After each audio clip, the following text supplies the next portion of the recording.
Hey everyone, welcome to our 24th live stream already of live coding a Raspberry Pi Pico simulator from scratch. Let me just check my monitor. Yeah, I can see this time the mic seems to be working as well. And today we also have Ben Stridom. I hope I pronounced it correct. I'm not sure if I've seen your name before, so if you are new in these streams, then welcome. And let me share my screen and see what we have today on the menu.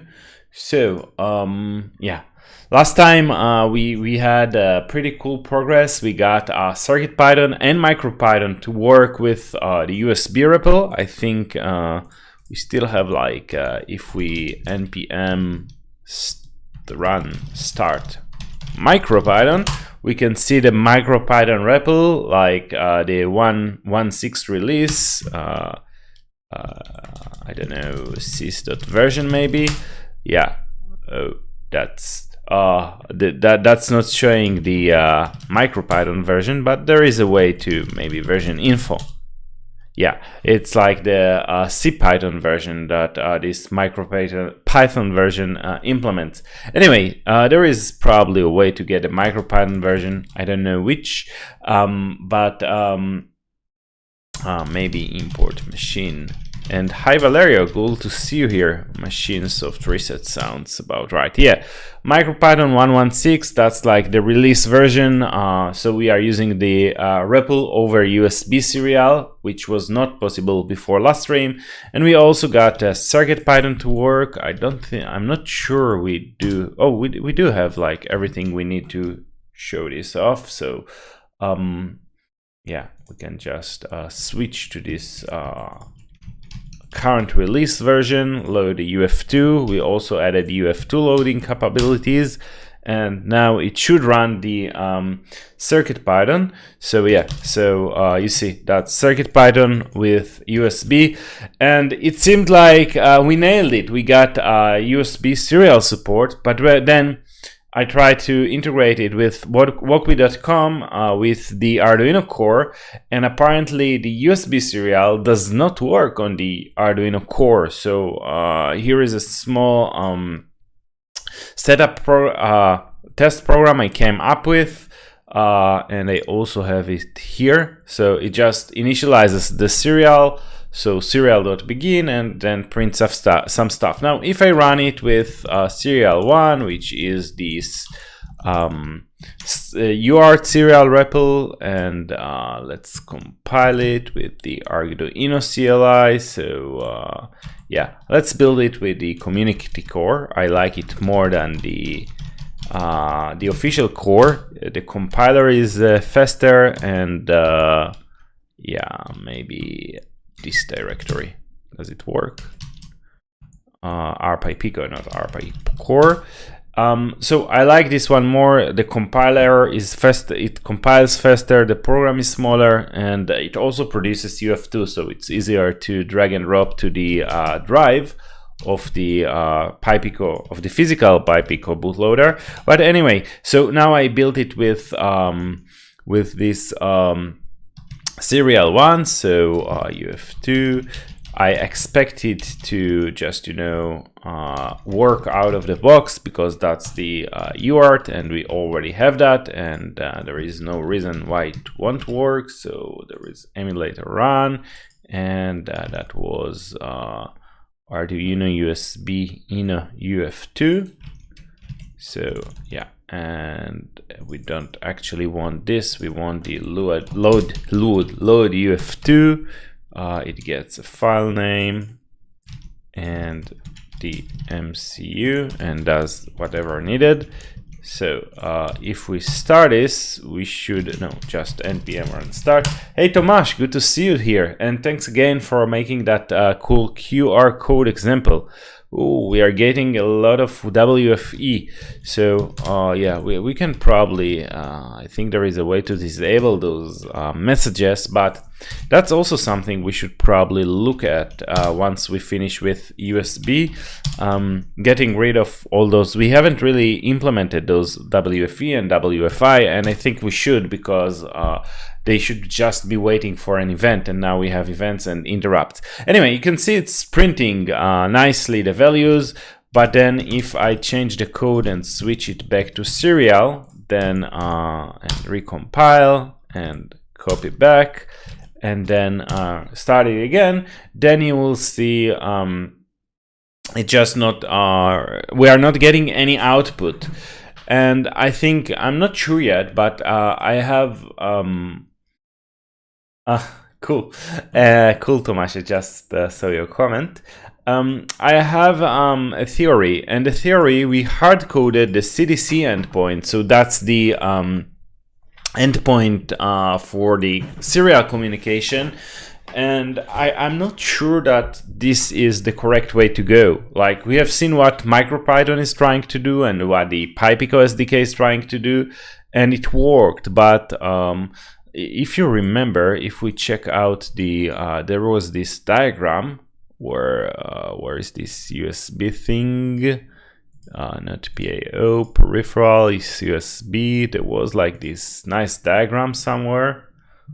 I know it was somewhere. Maybe in the overview? No, not yet. We'll find it. So there was this diagram where it shows how, this one, how the device controller is setting up the device. There is like this reset, and then there is this get descriptor, and then set address, and another get descriptor, and so on. And eventually there is set configuration, and then the data starts going on, moving back and forth. And we actually haven't done all of this. We just sent the set address and then set configuration. And I think maybe by reading the descriptors, we'll find out that they are using a different endpoint or something like that.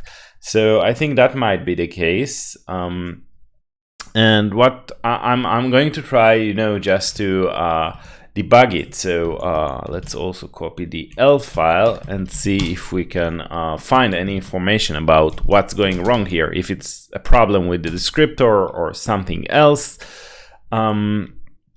Yeah, so right now it's already running, but we just want to run it until, or not run it until GDB connects. And let's open a second terminal with there is actually a way to open a split terminal. I think that would be better, or maybe not. I don't know. We'll see in a moment. Multi-arc. Yeah, that seems about right. Arduino USB. Yeah, so now we are in the binary start, and I don't remember where we want to set a breakpoint. Yeah, maybe there is a way to remind me. There is like USB device enumeration, which sounds a good place to look at, I guess. And then there is like this. Oh yeah, I remember we had some issues with this one last time. And then there is like this USB. So maybe, there was this like struct of USBD. Maybe just I think that was just underscore USBD, or just USBD without underscore. No, there was like this USB HW maybe. No, yeah, I don't remember. Sorry. So yeah, but I think there was this function which was interesting. But actually, let's just break on loop and or break on setup and see what's going on there. So it's going to serial begin, and then let's step into serial println, or maybe not. Step, where are we? Serial print. Yeah, it doesn't step. Oh, it does. Okay. I guess step. Don't know if it's just formatting the number here, or we are getting anywhere. Finish this, finish this, finish this. Next step. I guess println would just, write, and then that's probably going to get us to the interesting parts where we don't have the source code, but strlen, we don't need it. And then inside write, it goes right into serial USB something something. And then we don't care about the mutex, I guess. What is running? It's true.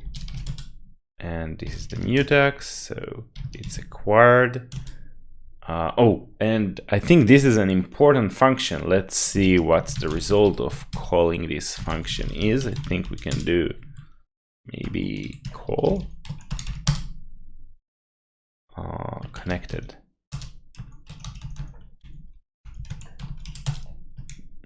Doesn't like it. Anyway, let's step into it, and then yeah, I remember those functions, but yeah, let's just finish and see what it returns. It returns full, so it's the CDC is not connected, and maybe we don't have the symbols for this, or we should probably.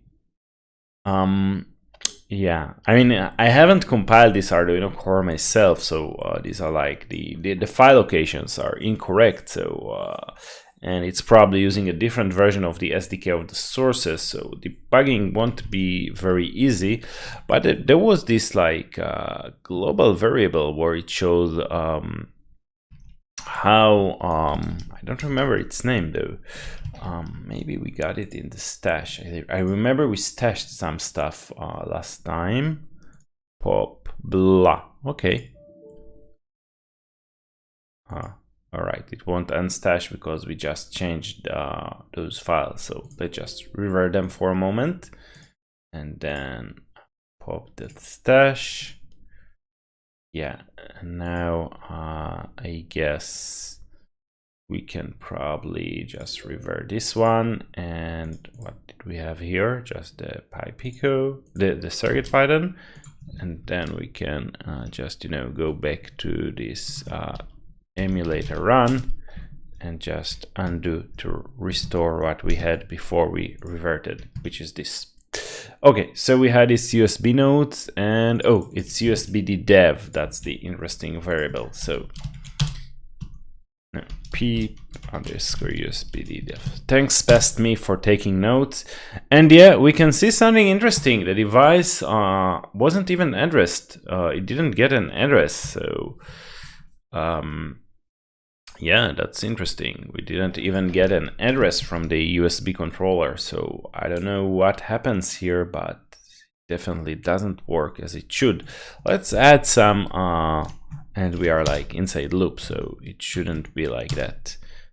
We expect it to be connected and addressed and connected, and have configuration num, and we can see that the configuration num is 0. So yeah, something here doesn't work quite well. So I'm going to see what things look like from the emulator side, and we have this register where we console log USB enabled. Sorry for the typo, but it's just a debug log, so I don't really care. And can we make this one smaller? Yes, great. And also I want to just start this without waiting for GDB. Okay, and let's see what's going on here. USB is enabled. That's a good start. So the next thing we should do is where USB is enabled is I think that's the CDC. Oh, wait a second. I think I know what the problem is. We didn't even initialize the CDC here in this script. So I guess we should do it. And next time, please tell me if I do something embarrassing, as just forgetting to set up the CDC and then wondering why it's not working. But before I opened that bug, I actually tested it. I mean, I tested it with the CDC, so it's I mean, it would be embarrassing if this was the bug, but I think it's not a bug. So yeah, let's retry that. And now we should probably get a little further because we do have the CDC hardware. Oh, it is working. Interesting. So yeah. Embarrassing. Yeah, that was me not enabling the CDC, but I'm pretty sure I did it last time. Is working? Okay, that's interesting.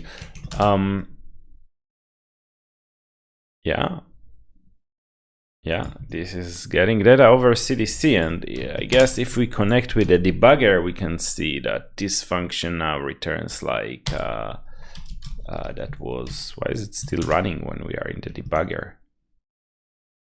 I wonder why. It should break. Do we have an issue with the I guess we have some issue with the debugger. Bummer. USBD CFG or USBD dev. Yeah, and we can see it's connected, addressed, it has configuration number 1, and this works. So I think the only thing we still need to check is what's going on with the official Arduino Core, which I guess wasn't working for me as well. So was it this stupid issue of not enabling the CDC, or was it something else? So let's try with that. So I want to build this with the, first of all, let's do it with the standard serial, just to see that it's working. Standard UART, and that would be Arduino embed Pi Pico, I guess, or just Pico, I think, if I'm not mistaken. And then this one produces so build slash what was that, Arduino embed Pico, and then and we want the health and the X. It doesn't have a UF2, and copy that to our working folder. And now we won't see this from the USB, but we'll see this console log UART. It will be messy because we added those console logs, but at least we'll get to see that. Oh, and we need to load the hex file instead of the UF2 file. Arduino USB Ino hex. Okay, so yeah, you can see now it's printing stuff through the UART. Probably this hello from Arduino counter 0. And then let's change it to print through USB now that we know that the setup is working. So USB UBS, what's up with my typos today? So yeah, still same code, but now we should see the prints with the USB, and then I will be super embarrassed if no. Okay, so yeah, at least the bug wasn't totally a mistake. It seems like with the official Arduino Core, we don't get USB serial, which is pretty interesting. But we can see the USB is enabled. So first of all, we can probably remove those debug prints from the UART. And let's go with GDB and see what's going on there. That was USBD dev, or no, maybe it doesn't exist here in this. There was this file with the notes, USB notes underscore USBD dev. Yeah, that's what I wrote. Let's copy paste. Okay, interesting. They may have a different build of tiny USB, and that may explain the difference as well. Let's see. Let's do it like there is no USBD dev. Bummer. Let's restart GDB and go from the beginning, and then we can trace the functions to see where it goes, where we print with this serial. So break setup, continue, and now serial.begin. Okay, we are in serial.begin, and println. Let's step into this one, and oh, we do have the sources. Great. Yeah, step into this one just like we did before, and now we are in println, and we are back in setup. That's not fun. Serial print calls write, write calls. Okay. That doesn't seem too much fun. Like we don't get anywhere. Let's enlarge the window and switch to source layout so we can see what's going on here. T-break loop. Or no, I want to step into this. Okay, seems like the sources are a little off for some reason. I don't know. Okay, so next, maybe we'll just switch to. So now it's calling print. Now it's going into println, and now it should go into write. No, we did get out of write. Well, where are we? Let's switch to assembly. And we can see who the function names are long. Yeah, it seems like it's about to return from println. We just branched to other functions. Yeah, let's try that again. Let's restart the whole thing and go back to loop, continue, and layout assembly, and now we should probably next. How did next skip over all of those instructions at once? Oh, that was next, not sorry, that wasn't the next instruction. Yeah, and now let's step into this one, and yeah, println calls, first of all it calls print, and then it goes to this function that just prints an empty line, which calls Arduino println print write, and this function calls strlen, which we are not really interested in. And then then it returns. But yeah, we just have skipped all of those. Yeah, I guess something is wrong with the debug symbol. So stepping line by line doesn't do the trick really. Let's restart this and do this again. Okay, break setup. No, I want to break in loop.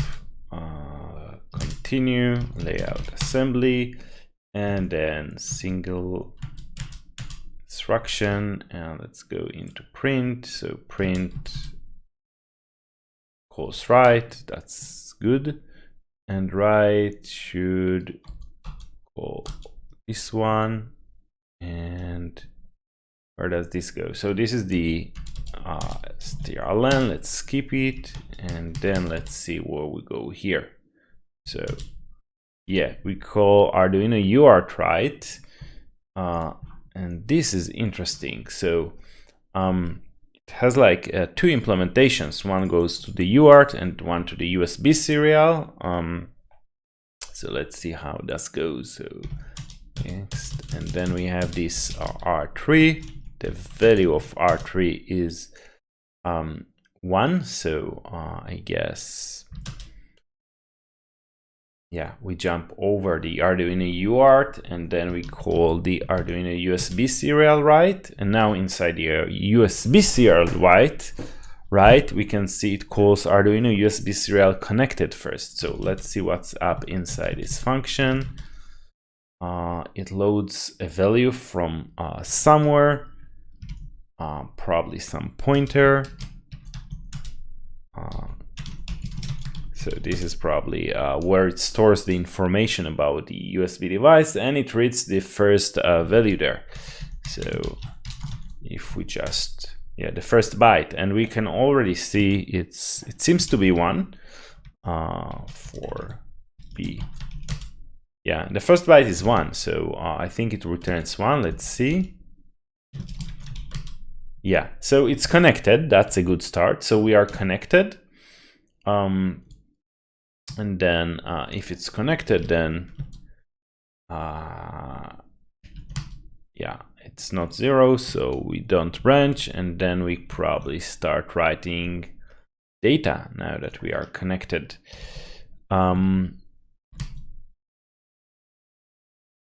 Yeah, I'm not sure what was this comparison for, but I guess this is where it's actually starting to write data. I hope so. Yeah, USB CDC send, and you can see this is like a completely different API than what we used in the past for. It's actually hard to read this, but try to take note of this function. That was, no, it wasn't this. Let's just step into it and then we'll see it here. Yep. So this is an interesting function that probably we want to have a look at the source code. Maybe the assembly will be enough, but if not, we'll take a look at the source code. Let's also make this one wider so we have a bit more real estate here. And yeah, we can see, so what's going on here? It does stuff calling async write. That's where we are right now with this serial USB instance. And then what is this? We are loading into R3 the value of the address of this function.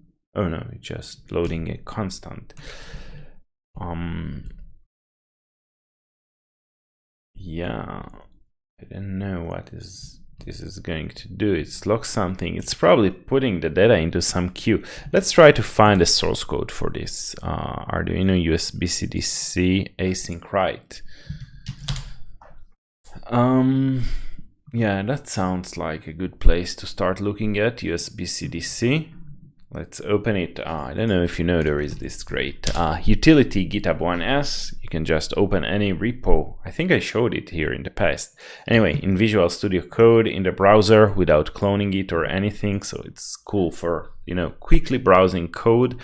And yeah, we went to async write send, I think that was. Where are we? Async write add. Yeah, it seems like it's doing stuff. It has a bunch of variables, so we can see like there is this terminal connected. Let's see if we can. No, we can't print it. Maybe. Do we have this? Maybe that way. Async up. I don't know where we are. Well, what is this async up? Yeah, we are probably in a method of async up, but what is this serial? Do we have like reference to it? Yeah. So yeah, we can see some data here, and it seems like connected list seems empty because the head and the tail seem empty, and there is like tx list which seems empty, and we can see stuff in the tx buffer which is interesting. So we can see the data we started sending before. I think I don't remember. I think yeah, this was sent during setup, so it's still in the buffer, but there is no tx in progress. It seems like it is not totally connected, and I will take a bet that those bulk in and bulk out are actually endpoint number. So this is like 128, so 80 hexa. That's probably a bit that tells it's an input endpoint, and the lowest bit is 1. the like the endpoint address is probably 1, and same goes for bulk out. So before digging further into this, let's just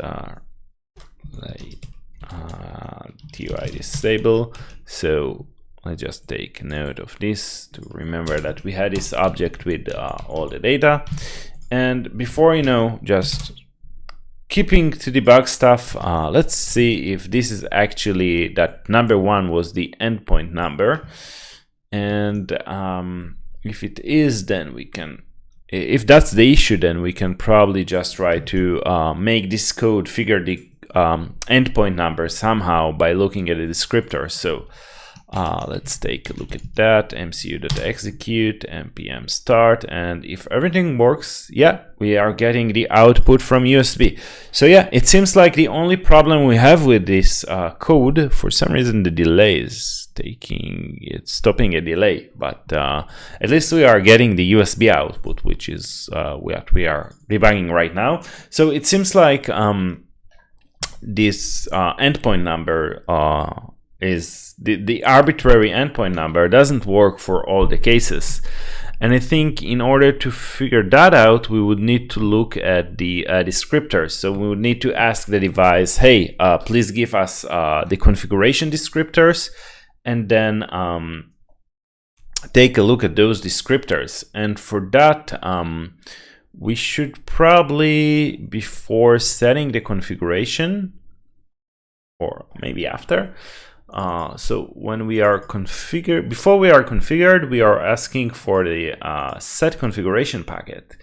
And I guess before we do that, we would just need to request the descriptors. So let's take a look at, thanks for the debugging session. I think we can close this one for now. Exit. Doesn't go away? It did. Great. So thank you, GDB, for revealing us where the problem was. I guess it's defined somewhere here, this number of endpoint number. Maybe here. Yeah, there is like all these.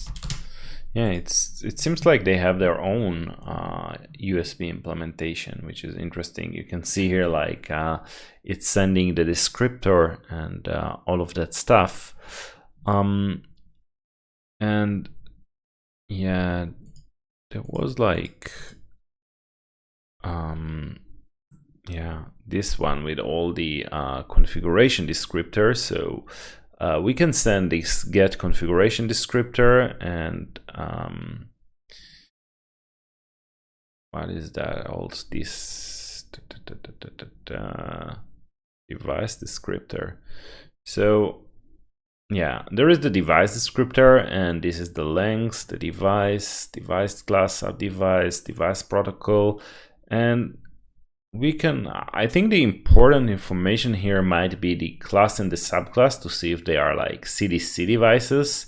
But if we assume that we are working with a CDC device, otherwise it's not really interesting right now, then maybe only the number of configurations could be interesting for us. But I think we can just print the device descriptor and see if there is how many configurations we get, because if in all cases we just get a single configuration, then we might not need to worry about it.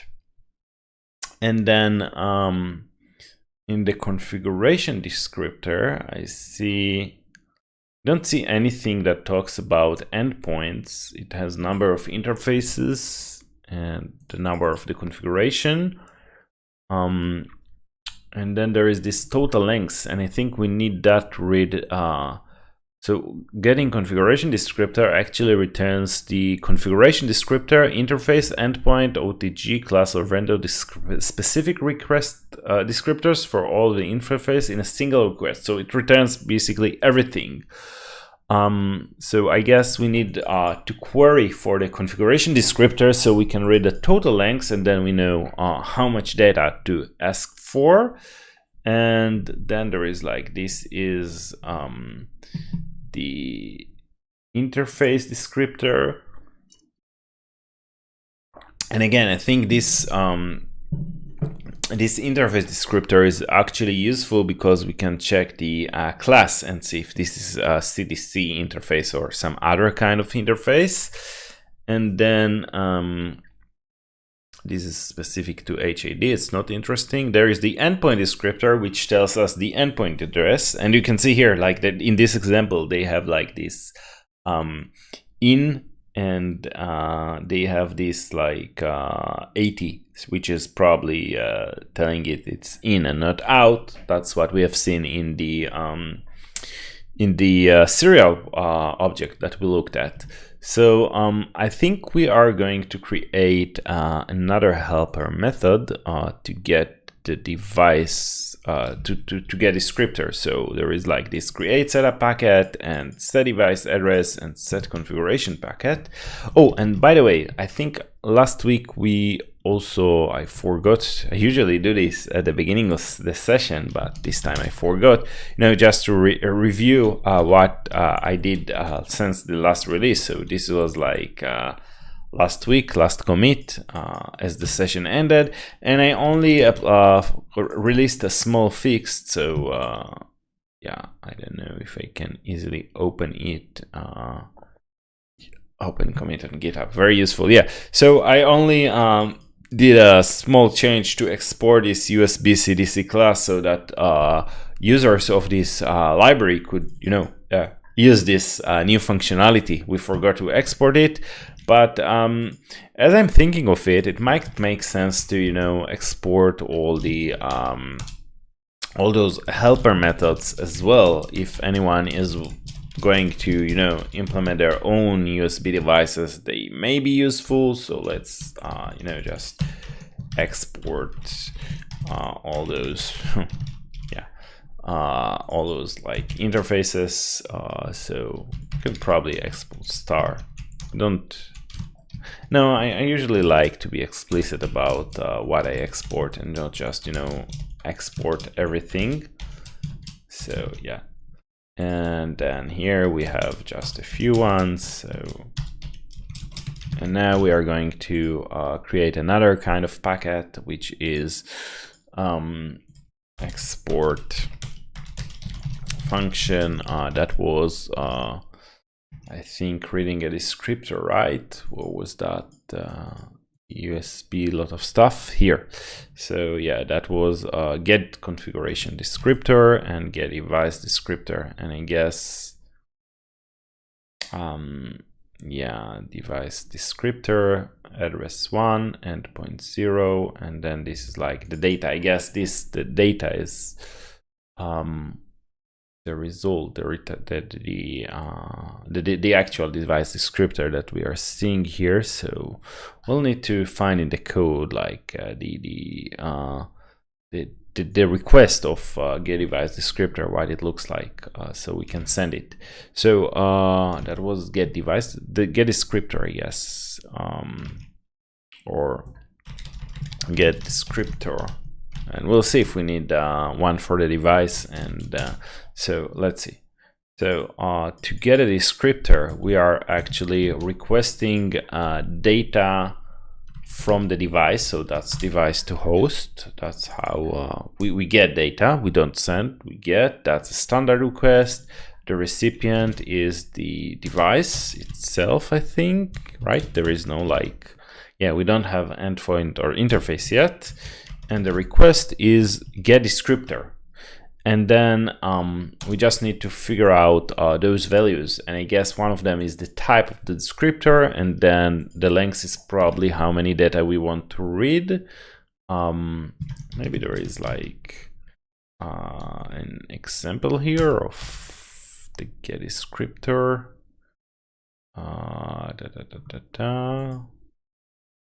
We have seen that's the actual descriptor. Yeah, I guess we'll just ask Google get descriptor, W value, W index, W lengths. What are they doing in the get descriptor? Get descriptor. So yeah, these are like the device requests, and there is probably standard interface. No, we don't want.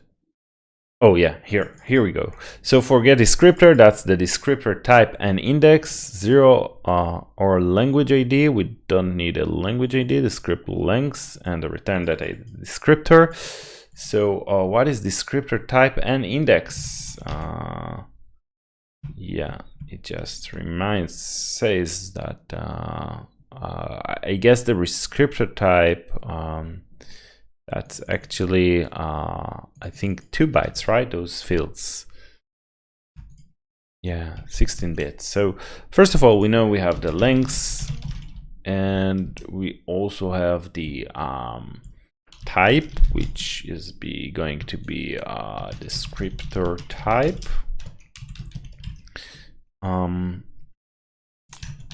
Get descriptor types. Okay. Okay, so this is for the setup packet, and oh, there we go. An example of one of those. So the descriptor type is device, that's 1, and the L is the index. So we have like index, and then we have the lengths. And there is also like this index for not, there is only 1. Wait a second. No. So the index is actually the index, and then the descriptor type is just the high bit of this. So yeah, so we have type, lengths, and let's make index optional because it's not required if we have only one descriptor of the type. So yeah, so there we go. So we have this lengths, and the value, the high byte of the value is the type. So type shifted by 8, and we need to find out the descriptor types, and then index is just the low byte of those indexes of the this structure. And for that we would need to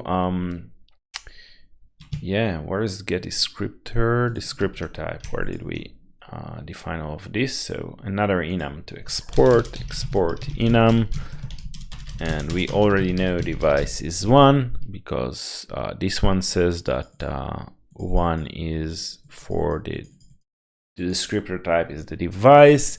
And I guess there is probably a good list of these in tiny USB. So descriptors.c sounds like a good place to look at. I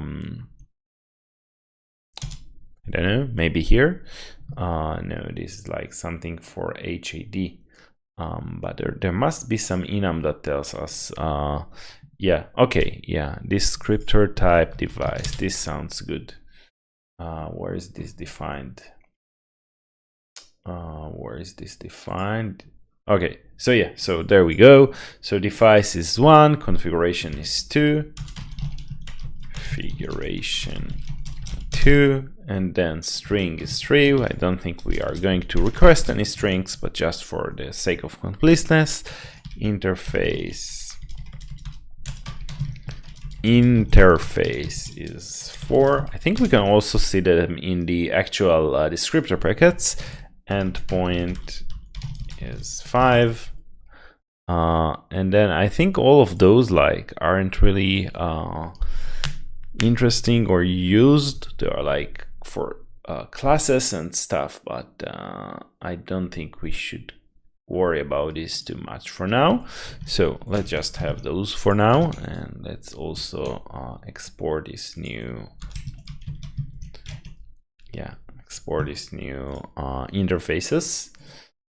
interface, not interfaces. And now we have this get descriptor. We can also export it get descriptor packet to keep it consistent with the other names. And okay, so now we can request a descriptor from the device and see what happens. So let's go back to CDC and request a descriptor. So when we have the reset, we are setting the device address, and then once it's trying to write something which is acknowledging this set at the device address, and if we don't have the descriptor yet, let's say private descriptor, or maybe endpoint number. So let's say it starts with -1 because we don't know, and then we'll probably figure it out from the descriptor. So for now we are just going to if this.endpoint number is less than 0, let's just this.usb send setup packet get descriptor packet, and that would be descriptor type device, and the length for the device one, I think we had it here, 18 or 12 exa, and the index is 0, so this should just return. If we did everything right, argument for index was not provided, so let's make this optional. And let's just double check this other field. So the request type is direction is from device to host, and we send it device to host, and the recipient is the device, so the recipient is the device, and the other ones are all 0. So this is 0 standard, and yeah, that's all. And then the get descriptor is like 0, 1, 2, 3, 4, 5, 6. Yeah, that's an easier way to figure out it's 6. Yeah, it sounds about right. Okay, so we are sending this packet, but that was inside CDC. Let's close this other window for now. We are sending it now, but let's do this in an else, so we don't send this. So we send it, and then when we are reading, we can say if endpoint equals 0, that's like the default endpoint, console.log, and no, it's actually when they are writing to us data. So that's another if endpoint is 0, maybe instead of 0 we'll call it, I think it's called control endpoint or setup endpoint. Endpoint,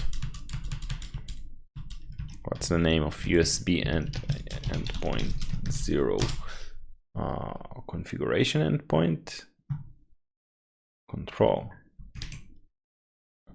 endpoint 0, default control endpoint.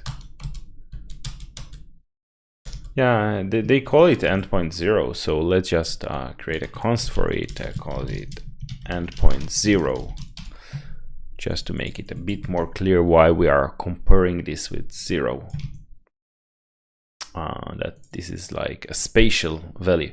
So if this is endpoint 0, but we got some data, then let's see what we got. Console log got the setup response and the buffer, and hopefully we'll see there the setup, the device configuration descriptor here, the device descriptor here, or an exception. Yeah, because it's already running. That's true. Okay, so if all works well now, we are going to see here, yeah, we got an array with 18 bytes, just as we requested. And we can see the first one here is 18, which is, if we check out this, what was that thing? So, yeah, that's hexa, but that's the same. Maybe there is one which is not hexadecimal. Yeah, so yeah, we can see it's 18, 1, so this is like the same. 18, 1, and then 0, 2, so that's probably the USB 2.0, And then what's this? The class information. That's 1 byte. And so it's class 2 subclass. Class. This is the class. What is this class? What is this in hexa? Huh. Yeah. toString 16. That's not Python. Without, yeah, EF. Wonder what is USB class EF. EFH maybe.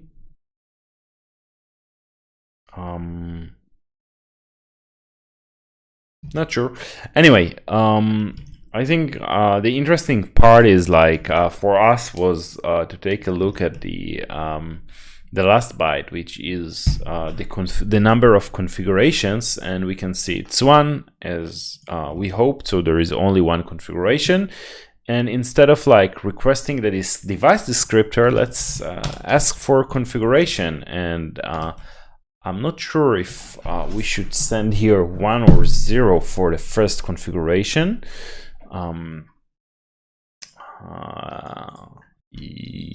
USB, is there like an example of what's this, for instance, performing control transfer? Is there an example of configuration descriptor? This is still for the device. USB first configuration index, maybe the first interface.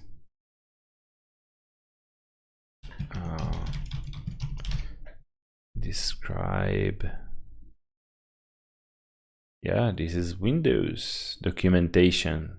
I guess retrieve default configuration descriptor. That gets config descriptor, and then what does this do?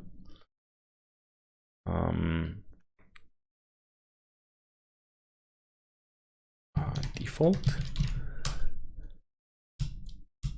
Yeah, don't think it's super helpful. Maybe this one. USB enumeration setup sniffing sounds good. So yeah, it's sending get descriptor, and we know type 1 is for the device, 8 bytes, then 18 bytes. So we did this one, and then it's reading type F. I don't know what's type F, but then it's reading the configuration, and we can see it's reading index 0. So I guess, yeah, 0 is the first configuration descriptor. So let's try to get the configuration. 0 is the default, and it's reading 9 bytes. And I think the reason it's reading 9 bytes is because the configuration descriptor size is by default 9 bytes. It only has 9 bytes of data. So let's read that and see if we can get like the length of the remaining data. So yeah, we can see here like we got 9 bytes. Like the first value is always the length, so 9 bytes, and descriptor type 2 configuration, and then total length is 0.75, so 75 bytes. We totally have 75 bytes of data. So I think at this point, if we get so we can change this code to read like if this dot, or if buffer dot length, or yeah, if first of all this is like the descriptor type here is this is the configuration descriptor, and buffer dot length is 9, like maybe instead of hard coding 9, I will call it const configuration descriptor size. Yeah, so we are requesting this. So if we got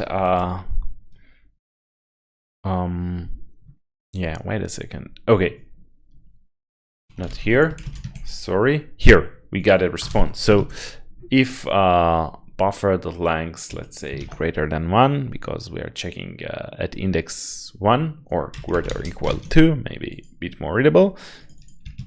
So if the buffer length is the configuration descriptor size, then we got config descriptor, and now we can make another request, but this time with the actual number of bytes that we need to read. So maybe we'll also want to check here that buffer length. Oh, we did check the buffer length here.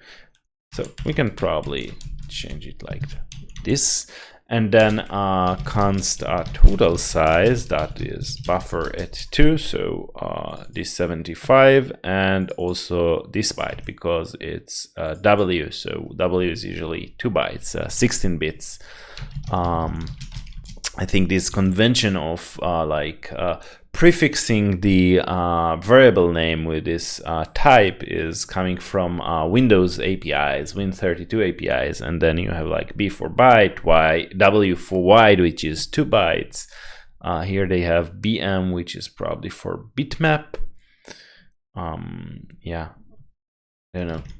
Anyways, so yeah, this shifted by 8, the high byte, and bitwise or not logical or the low byte. So now we have the total size, so we can make another request. So yeah, maybe if we have the configuration, then we can check if the buffer length is just the descriptor itself. Then let's send another packet where we are asking for the full packet. Else we can say got full descriptors and the buffer, and then we can say yeah, certifies configuration packet. No, we don't want to set a configuration yet. Where did they copy it from here? Yeah, we want to get the descriptor packet, but this time we want to get, like as it said here, we want to set all the interface, endpoint, OTG, everything. Just dump everything, send us everything. So in this case, we are going to just request the total size that we just got. So we are reading twice. First, we are just getting the basic descriptor to get this size field, reading just this one. And now after we got the size, we are requesting all the data. So let's see how does that go. And if all is well, we should now have enough data, or almost enough data, to to get all, to find out where the what's the number of the endpoint. And I'm already seeing here a small problem, because we did get the full descriptors, but this is like 64 bytes, and I remember we asked for more bytes, and we can also see it here, like it still returns like the configuration descriptor at the beginning, so we can see this 75 requesting data of size, total size, and let's see that, how that goes. Yeah, so it's requesting 75, but we get 64. And I wonder what's the reason for that. Why don't we get all the data? And the truth is, I don't know. Maybe who is calling on endpoint write? So the device is writing to us, and immediately we are telling the device that the buffer is ready, and then we are processing endpoint write. I think it might make more sense, actually, on retrospect, to indicate that the buffer is ready after we processed it and not before. What do we do in endpoint write? We are requesting, I don't know, maybe it does make sense to indicate it has been written before we are requesting more data, sending another setup packet. I'm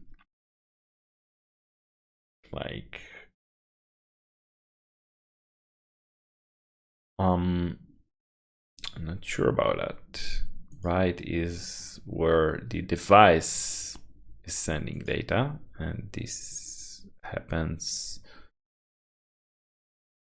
No, I think actually, yeah, write is when the device is sending us data, and then that's the X, and then we send him the next the device the next packet. So yeah, not sure about this. Anyway, so the thing is, we are not getting then another write with the next data. Let's just, console log, change this to a console log for a second, so we can see if there is another write and we are just missing it, or is it something else. Yeah, there is actually another write right after this one, which is for the 11 missing bytes, and I don't know why we are missing those bytes. So let's see.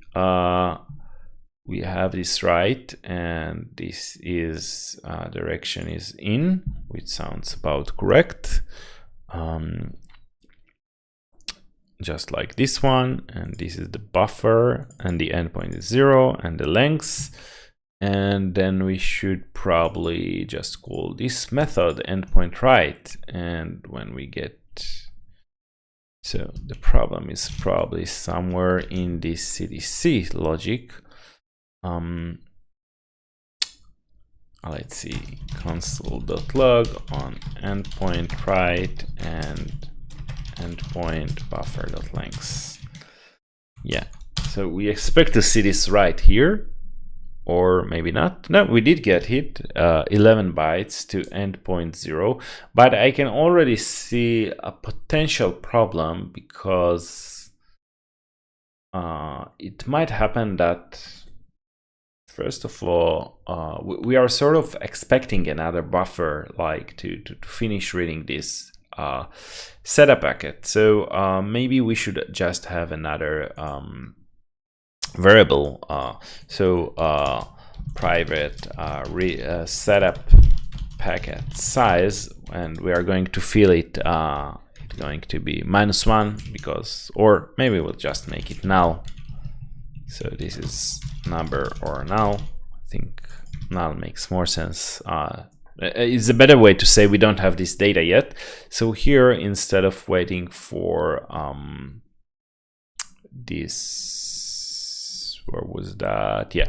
So if we don't have the setup packet size, if it's still null, then send this query this setup packet size, and then this descriptor, and then the next thing we can do here is, here, if we still don't have the packet size, so if this, and we also have this dot, we still don't have the setup packet size, then this is just the setup packet size instead of total size, setup packet size. And we are requesting this. It's actually not setup packet size, it's descriptors size. Yeah, that's the right name. And then here, if we do have, so if this is endpoint 0, and there is any data in the buffer, it could be only 1 byte. We don't want to check for just, so here maybe we should check if buffer dot length is more than, yeah, we should probably do this check here. Just change it if to check all these conditions. So if this looks like a configuration descriptor and you don't have a size yet, then set a size, and then we should probably have like another variable that will hold the descriptors private, so we'll append it to it. So if we do have descriptor size, where was that? Yeah, if this dot descriptor size is not null, and this dot descriptors dot length is less than this dot descriptor size, descriptor size. Then we need just to add this data to the this.descriptors.push, just push everything in the buffer. So it's probably, yeah, we probably should convert this to array so we can, or oh, I know what's the problem. It's types. We should tell it that the type of descriptors is numbers. All right, so this should probably let us receive the descriptors as they arrive in chunks, because it's not going to send, if it's a big buffer, it's not going to send everything as one. So let's console.log descriptors. So we should see two prints. The first one is with the 64, and then if we did everything well, we should see the other one with all the data. And yeah, we can see here we got like, it doesn't say the size, but interesting, it did. Oh, we need an else here. So just to make sure it doesn't, yeah, otherwise we get this configuration descriptor here twice, like 9,275. It's appended here and then here again. Okay, so let's also print the lengths just to make sure that we do have 75 items as we should. And it would be interesting to see how this works with CircuitPython, if we are still getting this to work correctly. So here we have 75 bytes of data with all the descriptors, or so we hope. And then if all is now correct, if it's working as intended, then with CircuitPython, we should be able to figure out the endpoint number from this and go on like we did before, just in a bit more resilient way. And before we move forward, I just want to say that to check, to verify that MicroPython and CircuitPython are still working. We won't get any serial output because we changed the endpoint number, but yeah. Okay, so here we can see something interesting. There is like, we are requesting 75 bytes, but I can see we are just getting, 2 zeros after this 64 bytes. So there is a problem here. We are not getting all the data, which is interesting. That's with MicroPython.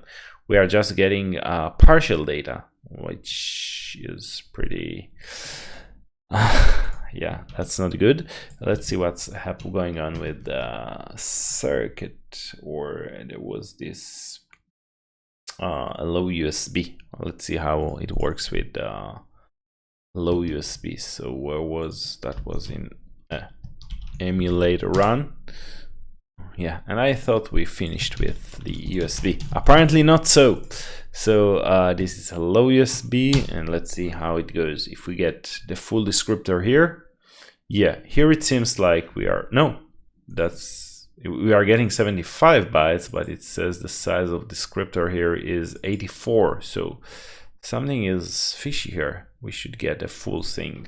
But a good thing is that we have like the full debugging symbols for this, so we can check what's going on here. Is it not like sending the data? Or let's kill this terminal and do the split again, and run GDB and see what's going on here. Why aren't we getting the full descriptors? So hello USB, and we are somewhere because it didn't low usb.elf without it didn't find the elf, but now it does.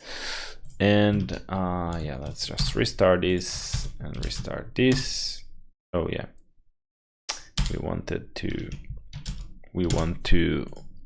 that's not run GDB until not run the code until GDB tells it to run. And now there was this I guess there is a function inside here that hello US. There is somewhere where those descriptors exist in the code, so I guess we can probably stdio USB sounds like a good place to look for. Is there anything about descriptors here? Not really. stdio USB descriptor. So here we can see the definition of the descriptors, and we can see the device descriptor, which is not interesting, and there is like this is configuration callback. So this probably returns the configuration descriptor, which is a bunch of macros that probably descriptor length. What is the descriptor length? Where is that coming from? So it's configuration descriptor plus .csc descriptor. So I think it would be wise just to put a breakpoint here and see who is reading this, who is calling this function configuration. Okay, so yeah, we can see this is called from process get descriptors, and let's see what's going on when we finish this function. So now we are here in process get descriptors, and can we see the source code? That would be helpful. I mean, we should be able to. Yeah, so we got the descriptors. Let's move to the next line and let's print desc config. Print the value of desc config. Yeah, it seems like it's just the basic descriptor, I guess. But then there is like this total n. Let's see what is total n here. Oh yeah, now it's setting total n. So 84. So we are calling it with 84 TUD control transfer. So we should send 84, right? Let's take a note of this. How do we copy it? USB nodes. So that was TUD control xfer, and we set a breakpoint here. So just so we won't forget those names. Okay, let's step into this one, and we can see it's doing this. So this is like it's calculating the minimum between the lengths, yeah, which is optimized out, and the request length. So it probably be going to be 9 here, because initially we are requesting just 9 bytes, but if we continue we will stop. Like the code got the result, it figured out it should get 84 bytes, and now it's going to get its descriptor again and take a look at the total n, which should again be 84. And now let's see what's going here. So there is this control transfer, and now we expect the data length to be the full thing. And is that length? Yeah, 84. So we can see it's supposed to transfer 84, and the request W length, we can see it here, it's also 84, so it gets into this if, and it does this kind of assertion. And we can see it just sent the first chunk, which is 64 bytes. That's great. But then how do we get into bus reset? I don't know. Do we send another bus reset here? Is that a problem? Is that the problem? Or maybe it's just a mistake. But let's have another breakpoint here and see if we get here. No, we didn't. And for some reason it only sent out 11 more bytes. But no, let's take a look at the code for this function that we have just. It was inside the CDC device. No, it wasn't. It was here. Yeah, this was the function. So it's writing to this structure, which is yeah, it has this total transfer. So I think and then I guess this one should probably do this. Yeah, this seems to do the actual transfer. What does it do? Yeah, it's looking at total transferred, but who is updating total transferred?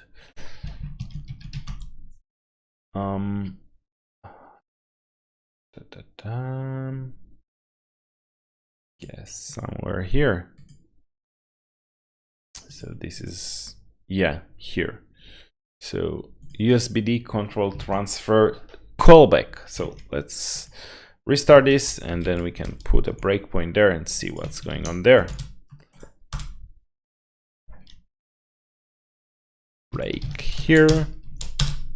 And this is like, I guess, the first time we're transferring, but it will still be interesting to see how it goes. So where are we?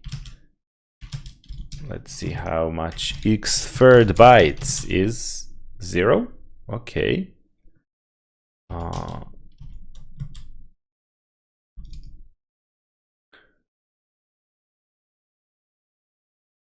Okay, is okay. Let's see what is the status of control transfer. So yeah, that's,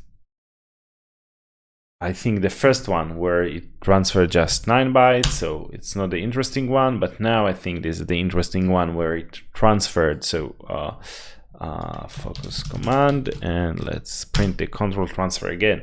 So here we can see we have 84, but we transferred 0, and let's see what happens here after we run this for a while. So let's see what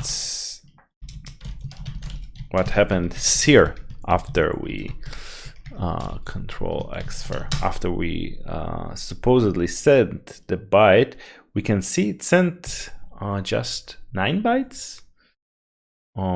That's interesting. Maybe it's continuing to send when all request lengths are transferred, where short packet is sent, including 0 lengths. Data stage is complete.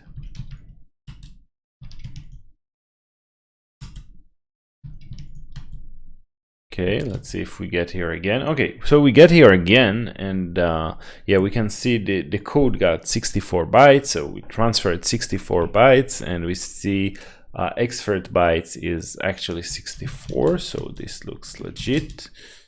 And let's see what's going on here. So let's see what's the value of control XFIR. Yeah, I think there is a problem here. Like for some reason, it already thinks it transferred 9 bytes before at the beginning, even though it transferred 0 bytes. So it seems like that might be the problem. So the first time this function is called, it seems like 9 bytes just go. Yeah, let's restart it for a moment and see why it thinks it already sent 9 bytes. I don't think this should be the case, but if we can figure it out, we will just, that was USB call transfer callback. We'll just compare it with the actual device. That's another way to debug it. Okay, continue. That's the first time, right? And here the transferred byte is 0. So now that's after sending the first 64, and for some reason transferred byte is 0 here, is 9 here as well. And I think I might have an idea, but let's see who is calling us. Where do we get XFIR complete len? Who is setting this event with telling us we just sent yeah, where is this len? Yeah, somebody is sending saying we sent 9 bytes. So this is in Task inside this DCD event transfer complete. So who is sending this DCD event transfer complete?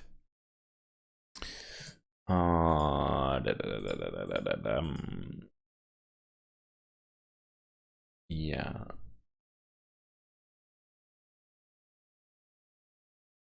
Yeah, this seems to be maybe. No, this is mass storage. Where am I looking at? Probably here.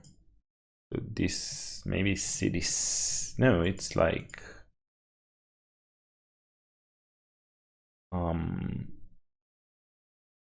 not mass storage. This is like, what is DCD anyway? Device configuration something? Nobody tells us. Yeah. So I guess this is probably the Raspberry Pi sending, because there is like an implementation of this DCD per microcontroller. DCD RP2040 Xfer complete. Yeah, and we can see it notifies. I see. So it seems to be read from this EP. So let's take a look at this method. Let's restart it and see where this is reading this value from. I guess our code should somehow tell it it did not transfer 9 bytes. It's probably some leftovers or something that we don't set. So handle buff status. So continue. And we want to stop here. Yeah.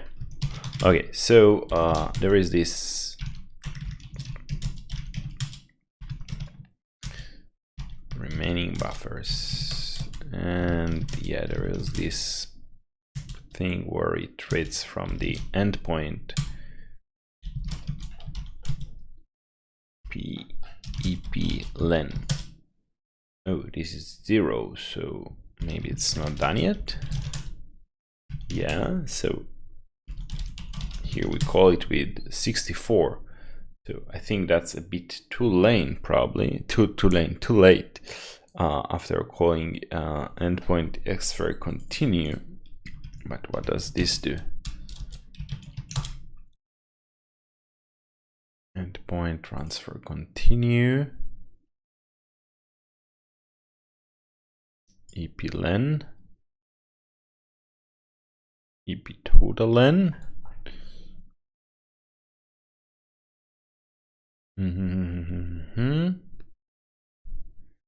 Who is setting EP-len?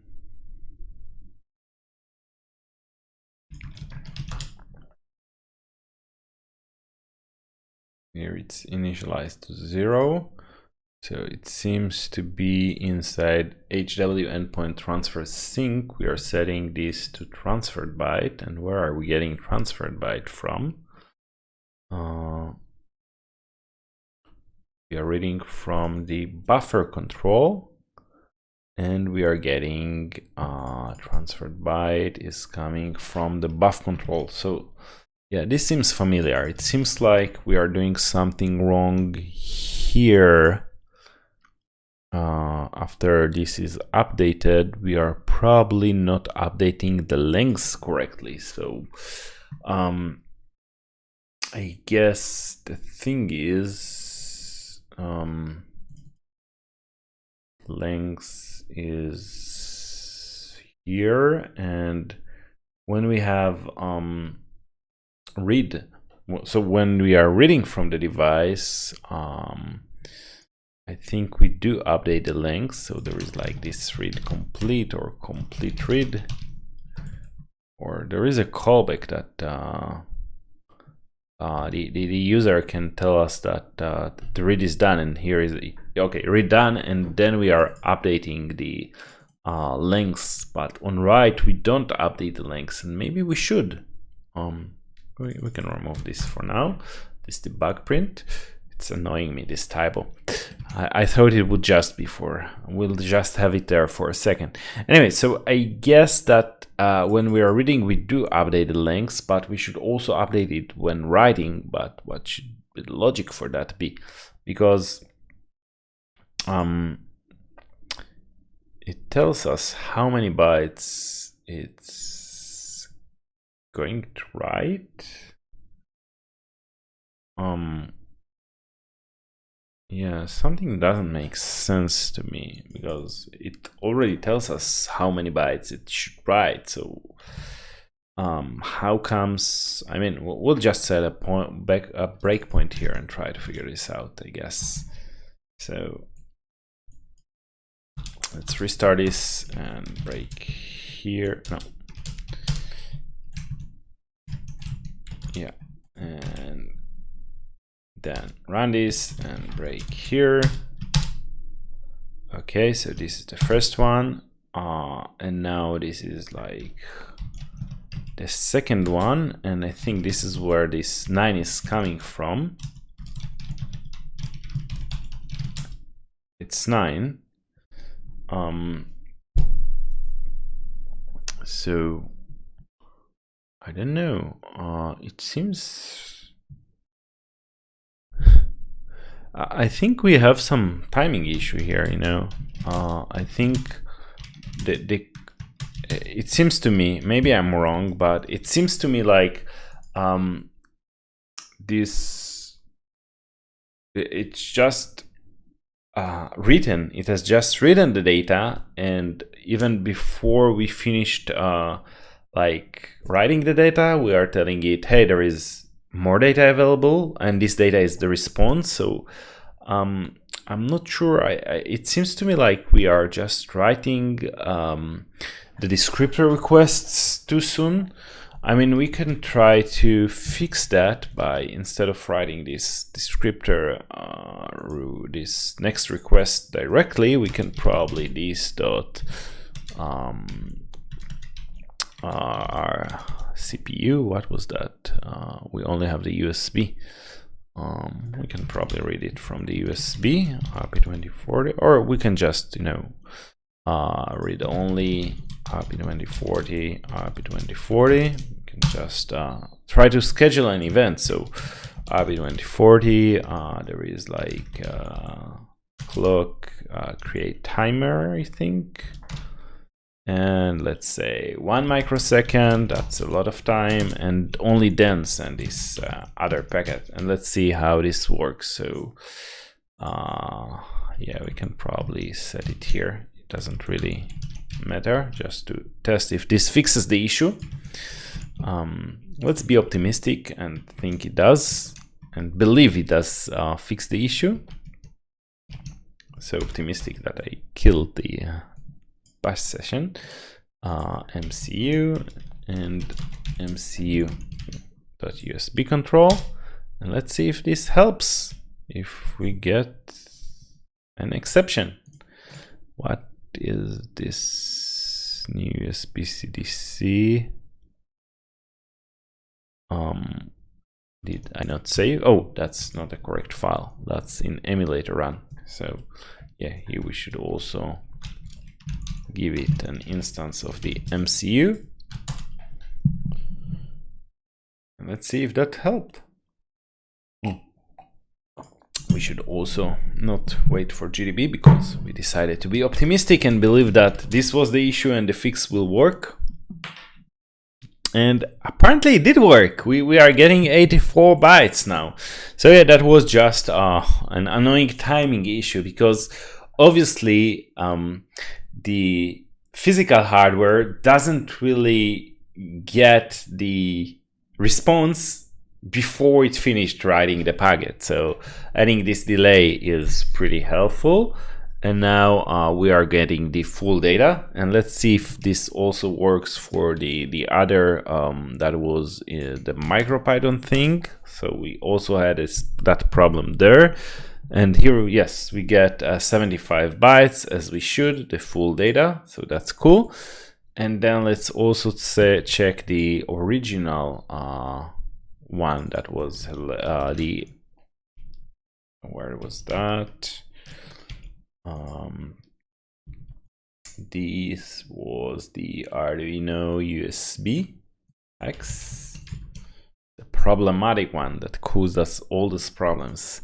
So Arduino USB hacks, no, npm run start, you go away for now, yeah, we got a full packet. So I think now it's just a matter, so we can ditch GDB, I hope.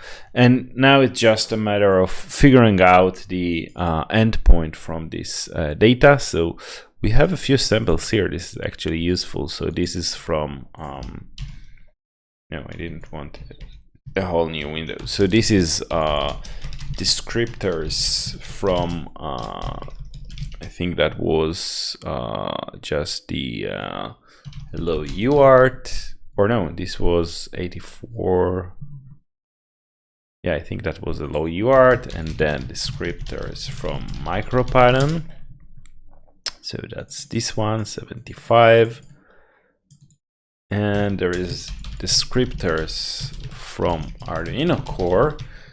And we know here the endpoint is 1, and here the endpoint is 2. So in the Arduino Core, it's this, and then we can look for the differences. Yeah, we can see there are like a few differences, but let's, just start by breaking it down to the different descriptors. So this is 9 elements, so 1, 2, 3, 4, 5, 6, 7, 8, 9. So this is the first descriptor.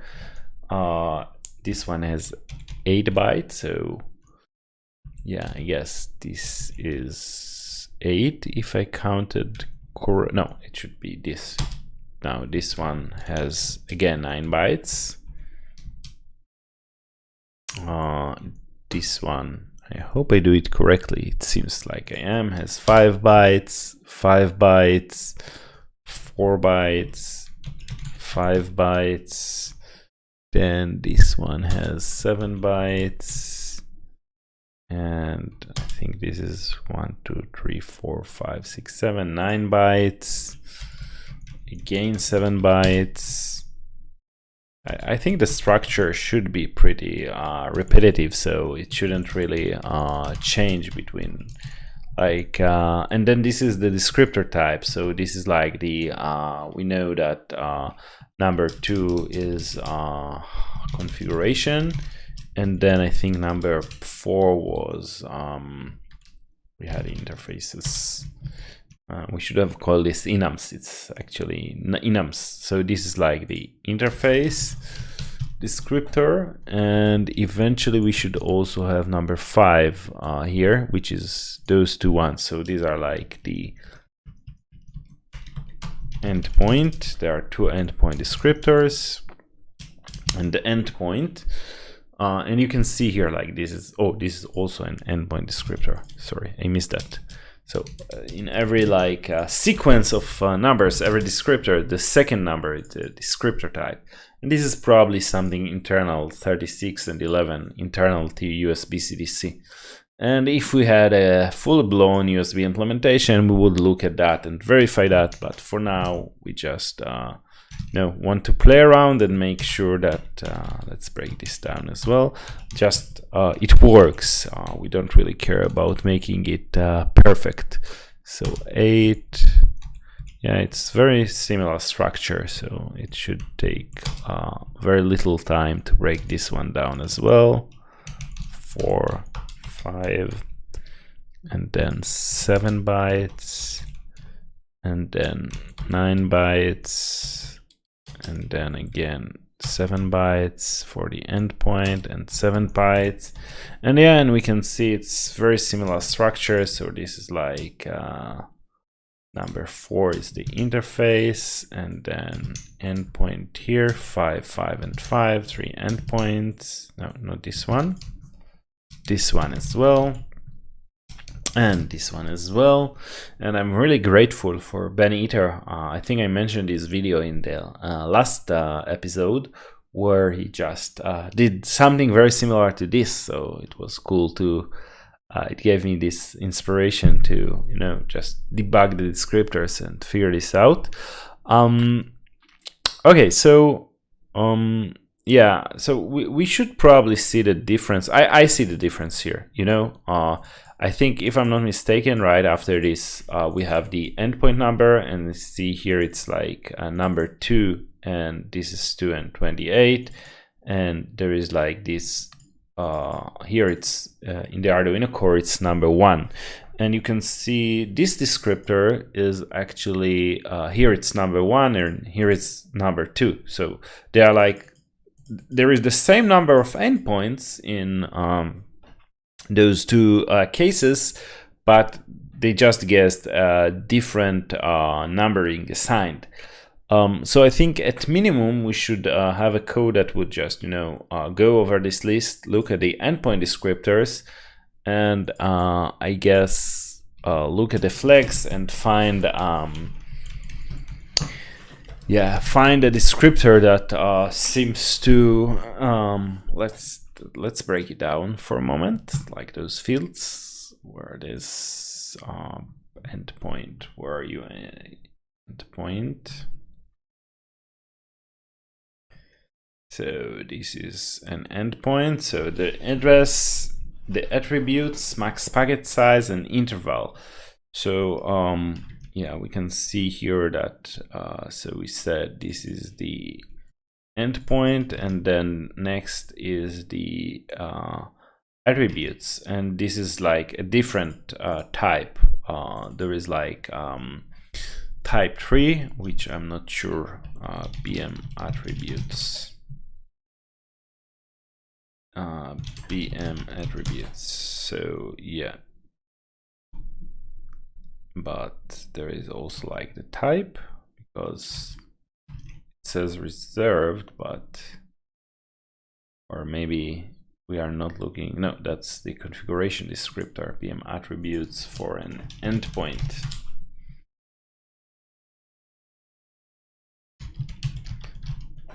We can make this a bit smaller. BM attributes, so those two lower bits is the type of the endpoint. So here we have 3, so that's endpoint with 1 interrupt, and here we have type 2, so that's bulk endpoint. So I think our algorithm, let's take a look at this interface, but I think we are going to look for an interface which seems like a CDC interface, and that's probably this interface. Oh, wait a second, I see we actually have 2 interfaces here. I don't know how I missed that, but there is like another interface, and we need this interface, and then we have those 2 endpoints right below this interface, this second interface. So we need to look for interface with, if we take a look at those, so this is the interface index, I guess, then 0, then 1 and 2, not sure, but then there is like 2 and 10. So yeah, let's take a look at this interface descriptor. So interface descriptor, USB made simple. It's not simple. You can be sure it's not simple. Anyway, so interface number, alternate setting, number of endpoints. So yeah, we need to have an interface with 2 endpoints and with interface class of 10. What is interface class 10? It's probably CDC. USB interface class 10.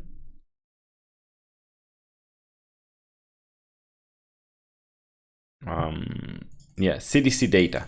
So we are waiting, so we need to read this data, search for this interface, and then we can look at the first endpoint in that interface, or the second one, it doesn't matter, they should be probably the same number. Or maybe we should just, have copy the numbers from here, whether it's, I don't know if they must be the same, but we can just take 1 for in, 1 for out, and do it that way, like copy those 2 numbers. So let's write this code now. It's when we know what we need to do, it's much easier. We can, I guess, start by writing test cases.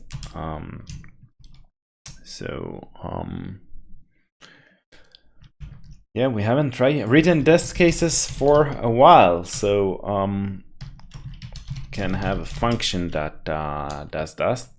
Just don't test the. Maybe it would be wise to test the entire CDC implementation, but find and CDC USB CDC, and then it should find the endpoint numbers from the or should extract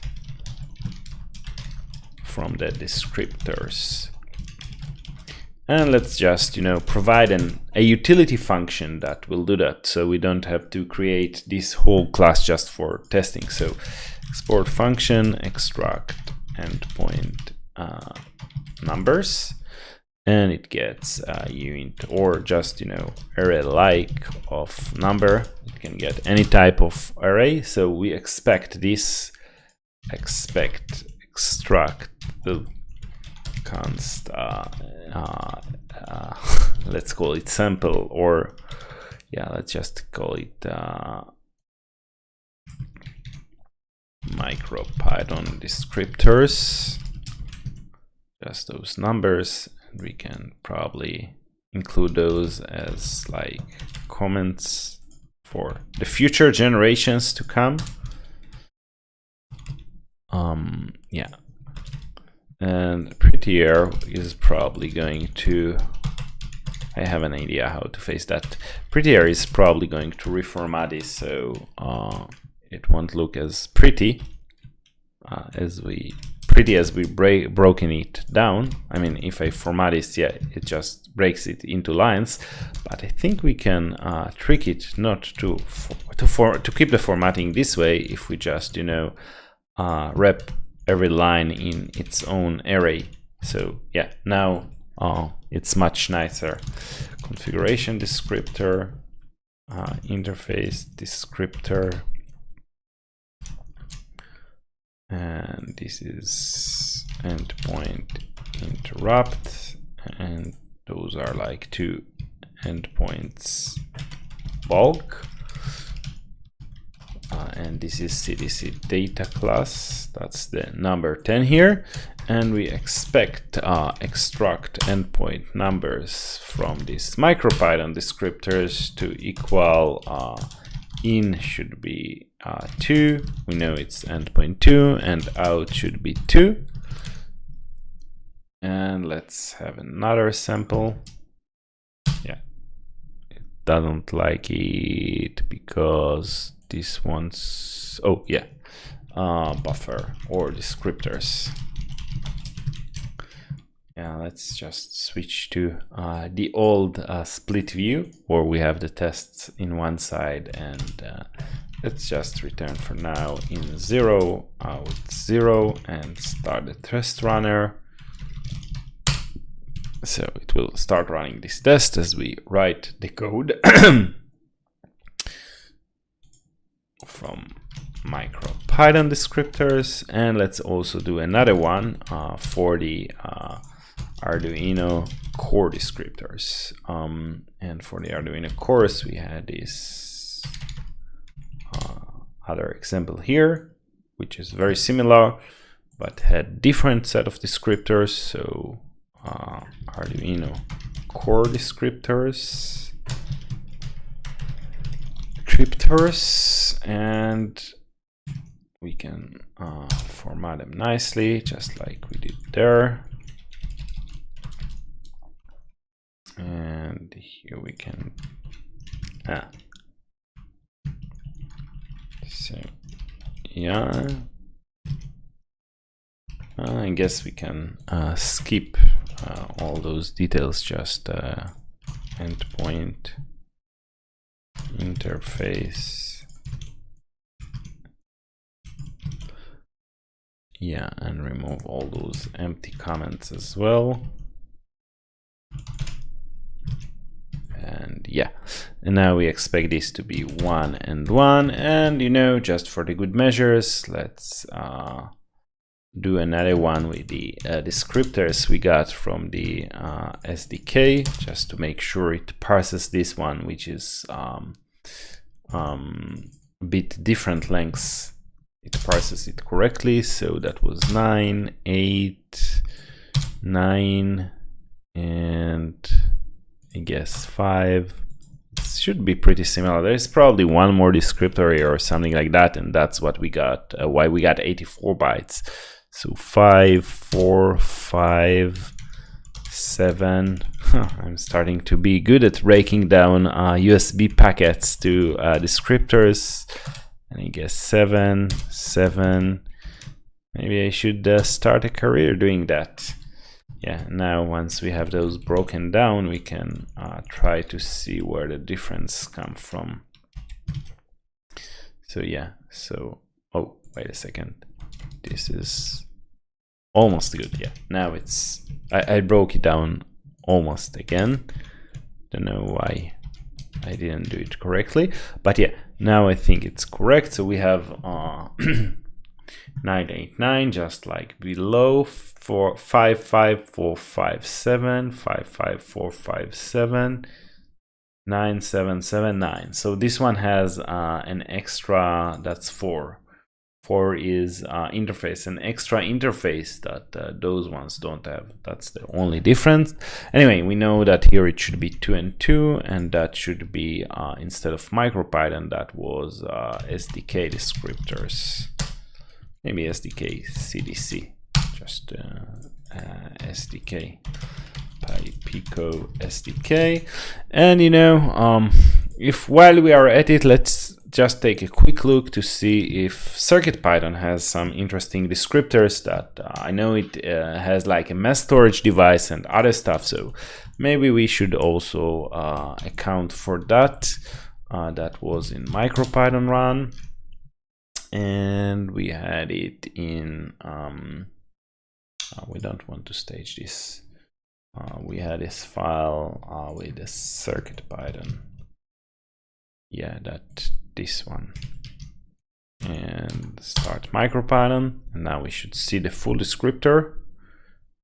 Or yeah, whoa, that's a long descriptor, too long to be printed. And the good thing it's a good test because we can see it transferred well. 218 bytes. Yeah, let's add a test case for that as well.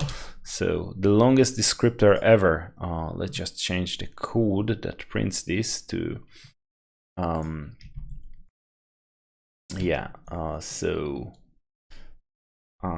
instead of printing you know, just the let's JSON stringify, and that will make sure that we get the whole story and not just the gist of it, like Node.js tells us there are more items, you don't care about them. No, Node, we do care about those items. And yeah, this is the full thing, and now we can get this out. And all right, so yeah, one more. Where are we? Yeah, we wanted to go back to the CDC spec. So let's also add the CircuitPython descriptors. And with CircuitPython, we also know it was 2 because it was the same as the other ones, but it's just a long set of descriptors, so it would be good way to double check the parser, and then we can again break this down into, and maybe if we at some point implement the other like USB classes like the mass storage or something like that, then this could be useful. So 9 8 9 5 5, and I have no idea if I'm doing this correct, but you know, it just seems to here I'm not sure, that should be, I think here that's 9 or 7. Yeah, 1 2 3 4 5 6 7 8 9. So we should break here, and then 7 probably again, and then at 9. I hope this is like, yeah, this is 7 elements, and then probably 7 again. This is 4 and 5. This is 9. Yeah, this is the more challenging version of the puzzle. At 9, and this is like 1 5 again 9. Yeah, and another 9. Whew, this is getting pretty long. Let's just add those. All right, and then this is going to be a stress test for the parser, also for me. So 1, 2, 3, 4, 5, 6, 7, 8, 9. Yeah, seems good. 7 and another 7. So it seems pretty repetitive. 9, 7, 7, 9, 7, 7. But here we have like 9 and 9, right? So this is 5, 9. Yeah. And then another 9. This is like 5, 9, and then 7 and 6, or maybe I get, this seems like 9 and 1, 2, 3, 4, 1, 2, 3, 6. Okay, we are getting shorter descriptors now. 6, 9, and 9, and 7, and 5, I guess. No. Yeah, that seems like 9. Or did I mess up something? No, it seems 1, 2. Oh, wait a second. This is, yeah, this is 9, and then this is 7, so 5. And then another 7, okay.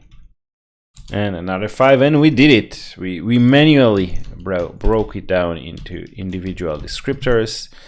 And now we just need to rewrite, after writing all those tedious test cases, we just need to write a function and see if it works in all those cases. Yeah, I think the CircuitPython one is the most interesting one because it contains a lot of other descriptors that aren't really relevant. Anyway, let's implement it. So we said we want to look for a descriptor of, so first of all, let's have an index that will just go over the descriptor, and while index is less than descriptors length, let's also have like let result is equals -1, and then, or equals in -1 out -1. It can be a constant, then we'll return this, and we'll try to fill it while we go over this descriptors object.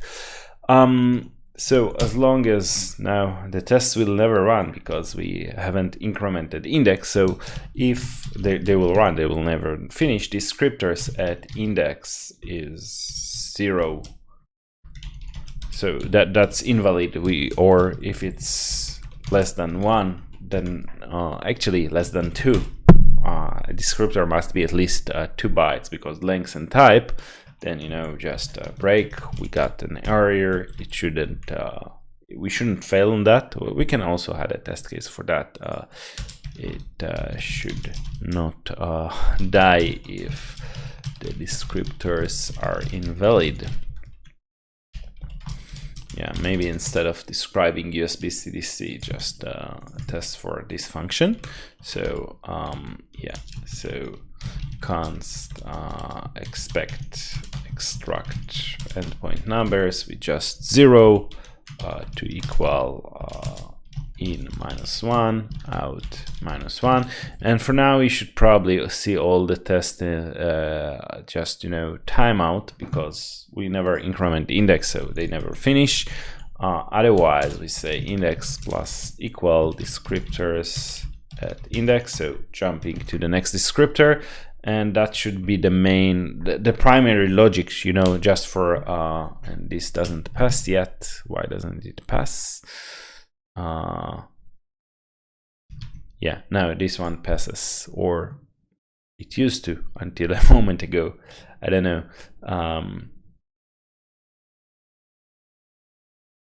Did we oh, we started debugger. Yeah, so this one passes, the other ones fails, but this is great. This means we don't bail out if we get an invalid descriptor.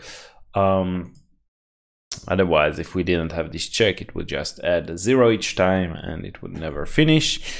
And then the next thing we want to do is, let's add another check here. If we have like a descriptor with size of 9, but there is no data, then we don't want. Usually, I would just do this something like this: type descriptors index +1, but we would get an error here in this case because if we just focus on this test. Because this is like a short malformed packet, we want to deal with that. So I don't know why. It's undefined. So also if descriptors.length is less than, we can probably add it here. Or descriptors.length is less than index plus descriptors. Maybe let's const len descriptors at index. So if len is less than 2, or there is like not enough data ahead, then we just break. So we should see it now never gets to this second check in this malformed example. And now if we do have enough data, then we can take a look at the index, and then if this is a descriptor type.interface, if this is an interface descriptor, and len, we know that an interface descriptor should always be that's 9 bytes.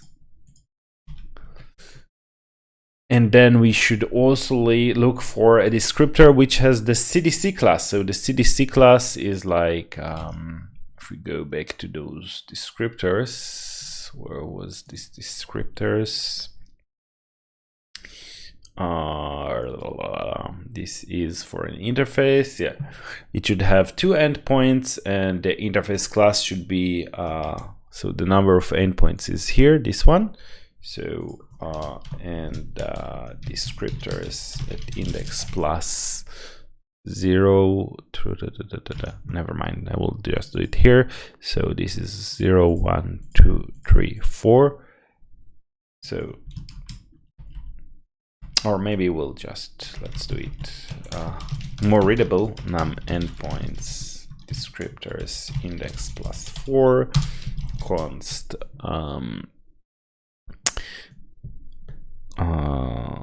so the next one is class num interface class descriptors at index plus 5. So if or maybe we can have a just a boolean variable that tells us let found interface equals false. So found interface only if num endpoints is 2, and also the interface class is CDC data class, and CDC data class is, we have seen this is here, this is 10. So const CDC data class. We can remove this constants, the CDC endpoint, we no longer need it. I mean, we are going to figure it out on our own. So we are going to read this dot out endpoint, I think. And this dot, there is endpoint. How did we call it? Endpoint. So let's have 2 of them, out endpoint and in endpoint. So out, I remember if out, I never remember if out is for write or for reading. So let's take a look here. Write endpoint. Write is in case of in. So in write, this should be in endpoint, and this should be the out endpoint. Okay. All right, and then this is again the same as read, so this should be the out endpoint. this dot out endpoint. Okay, so now we know if we found the interface, and then if we have an endpoint descriptor. So if the type is descriptor type.endpoint and the length must be 7 for an endpoint descriptor, then we check const. We want to check and of course we found the interface, otherwise it's not interesting. If we are inside the interface, it has only 2 endpoints, so we can just check the make sure that the type is bulk, so bm attributes, right? That was the name of this attributes endpoint. Where are you? Yeah, attributes, so it should be 2. Bulk endpoint, just to check that this is like the 0, 1, 2, 3. So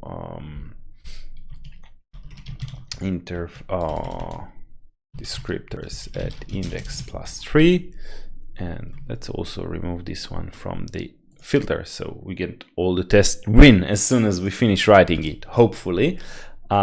So if attributes and 3 equals endpoint bulk, and endpoint bulk we know is 2. This value 2 means this is a bulk endpoint, const 2. So if this is also a bulk endpoint, then we can be pretty sure this is the endpoint we are looking for. So if this happens, no, the parentheses were wrong. I think we already had this in the past where the parentheses were attributes with treaties. I've never seen that before. Okay, so we found the endpoint, but now we should see, let's also have, there is like address, const address, descriptors index +star. So if address and 80, and this nice document says that 80 hexa means it's an in endpoint, then this dot result dot not this, just result dot out equals this dot in, right? This is for the in, equals address, and I think endpoints only go up to 16, so it could be, we can just take the yeah, we can probably maybe here, yeah, there is this documentation here, yeah. So bits 3 to 0 is the endpoint number, and then direction is 1 for in, double checking. Otherwise result.out equals, and we expect this to be green, but it isn't, or it is green, yes. So yeah, so it's so nice to see that it's just working on all the test cases at once. This cool small USB descriptor ad hoc parser that we just wrote right now. And this means that we can probably integrate it into the code and everything will work. So now all we need to probably do is, once we have the descriptors here, we can say something like,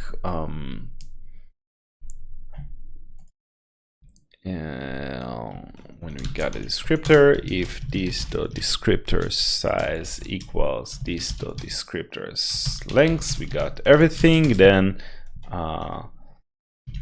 in out equals extract endpoint number this dot descriptors, and then we can probably this dot endpoint in endpoint equals in, this dot out endpoint equals out. It doesn't like something about this. Yeah, in is a but didn't we call this in? We did. It didn't complain here, but we can't assign it to a variable. So let's just endpoints endpoints.in, endpoints.out. Okay. And now I think at this point we can revert to what we originally did, which is we set the device configuration and setting device configure to true. Let's see if this does work.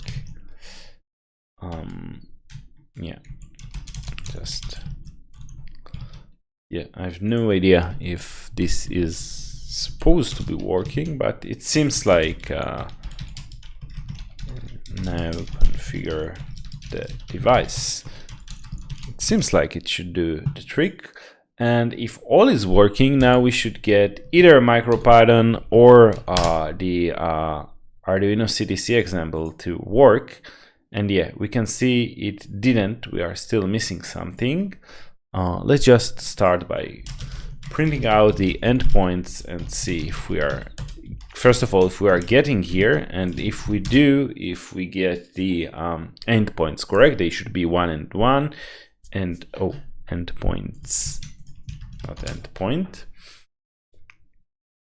Yeah, so yeah, it works. Like we're getting the correct numbers of endpoints, 1 and 1, and with MicroPython it should probably be 2. Oh, with MicroPython, actually we get output. We can see here we get 2 and 4, and it works. Nice, but for some reason here it doesn't work with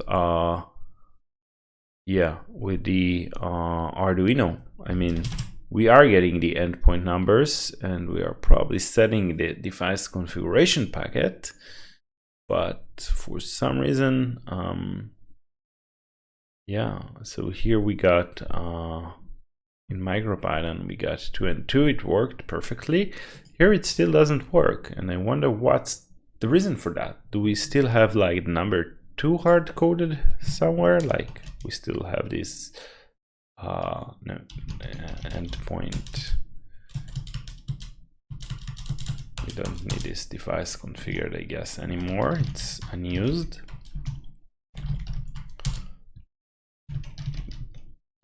Nobody is using that, so guess we don't need this anymore.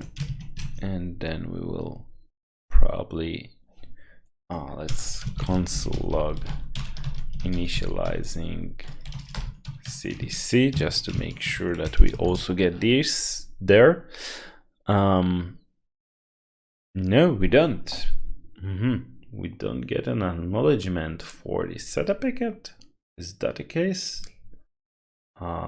Yeah, so it seems like we got the last packet that we sent this, and in the MicroPython, after sending this, we got acknowledgement, but here we don't for this set configuration. And I wonder if this is for the same reason as before, like we are sending it too early. So maybe I'm starting to think it might make sense to move this code into the USB class. Let's see if this solves this first, like adding this delay.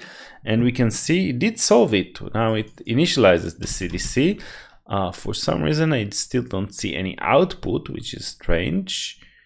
Maybe it's the same there. We should just, add this delay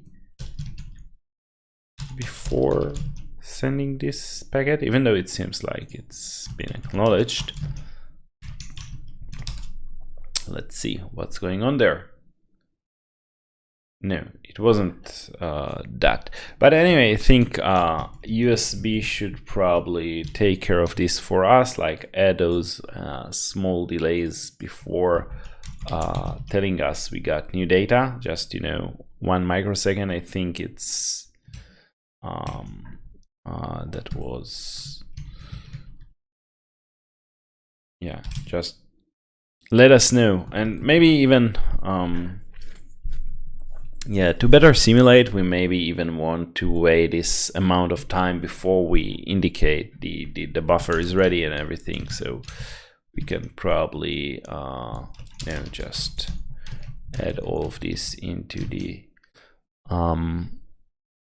yeah, we can probably take a snapshot of the buffer here, but then only indicate it's ready after this. This is 1 microsecond. Yeah, I think 1 microsecond sounds like a good compromise.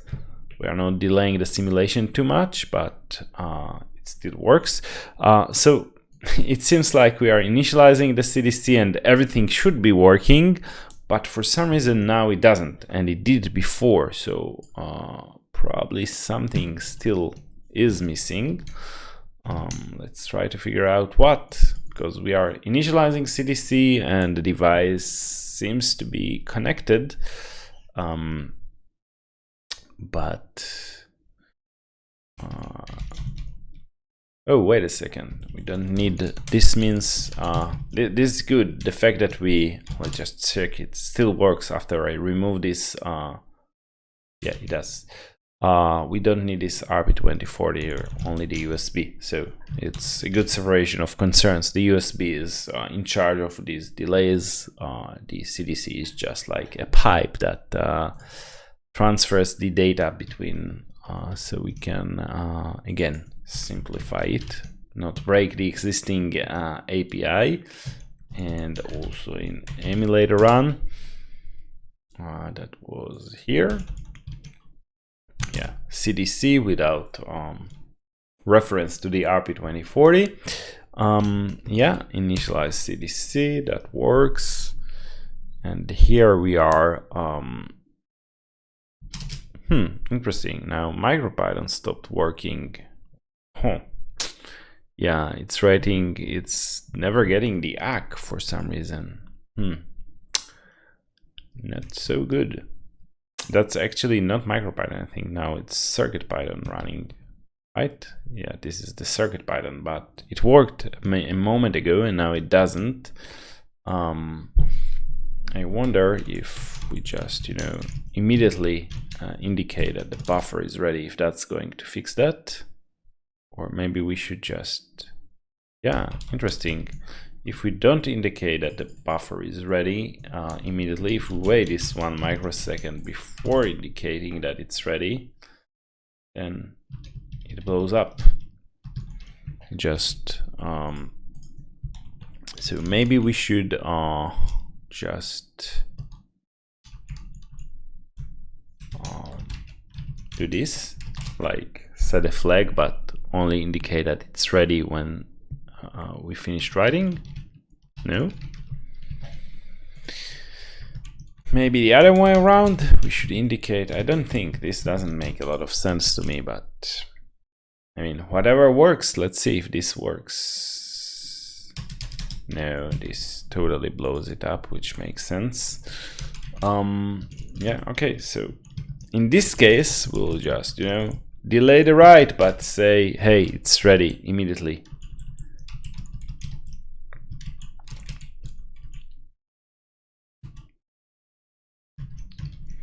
Yeah. Okay, so now MicroPython or CircuitPython is working happily again, and let's see what's going on with the Arduino Core. It's not working yet, but we got some progress. It says initializing CDC, and I think it would be a good time to see what's going on with GDB. So let's not do a low USB, Arduino USB. Yeah. This one, we are inside default idle hook, so it's probably gotten into setup and now waiting on delay.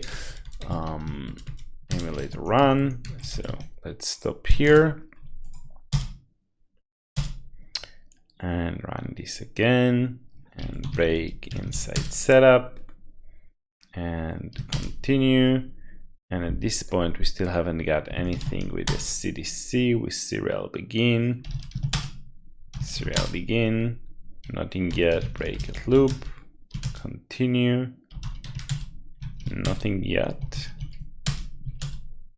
Oh, wait a second. So it might have worked, but it seems like those delays may cause the CDC to initialize later than before, and for some reason, and I think this is something we should also debug. Maybe it's related to the SysTick timer, but anyway, for some reason the delay is stuck or taking very long.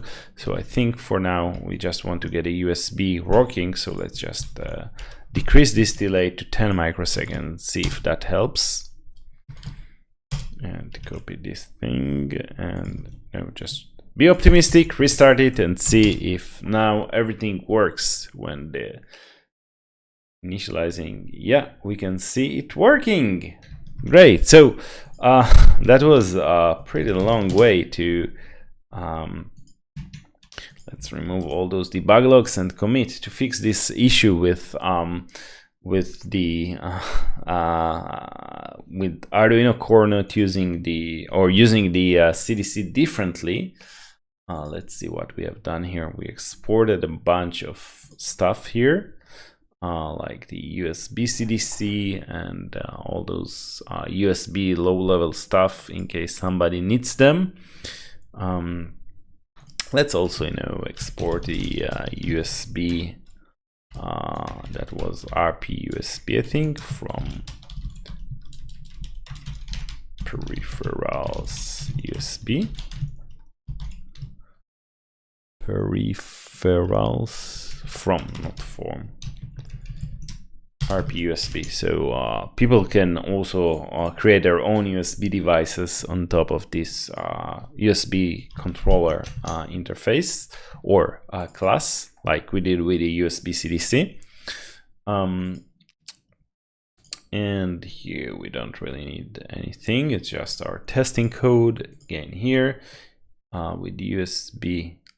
I guess it doesn't really matter if we have this buffer here, just to minimize the change log. So this is the only change, a small but significant change. Don't call the right callback immediately, just simulate, let the code recover from writing. It takes some time to send the data over USB and to receive the next packet. So this makes sense. Yeah, maybe we should make this optional for implementation to, yeah, I guess we can have this as a flag, like write delay equals microseconds equals 1, and then here if the user wants to do their own logic for determining the real delay, like implementing actual USB protocol simulation or something like that, then if that's fine, they can just set it to 0 and do whatever. Otherwise, if there is a delay, then we are going to use that magic value. Else just call this immediately. So it's up to the user. We let the user decide whether they want these delays, but by default we do have those delays, so things just work, and we have all those console logs we can get rid of. So initializing CDC, and there is like a few more prints here. Yeah. Where is this USB print coming from? The USB is just from the emulator run, I think. We added it here, so it prints this message, so we know it's coming from the USB, and we still got one console.log, which is the endpoints that we spent so much time finding. Now we have them, and we can also so let's quickly review the changes here. Yeah, we basically added like a bunch of constant. I want them to be consistent, so let's make this endpoint 0 uppercase and configuration descriptor size, just to keep the naming consistent across the file. So yeah, so we added those new constants, and then this amazing function that can parse USB descriptors and extract the endpoints. And then whenever we are writing, we just request these descriptors, get the size of the descriptors first, and then start reading the whole descriptor thing.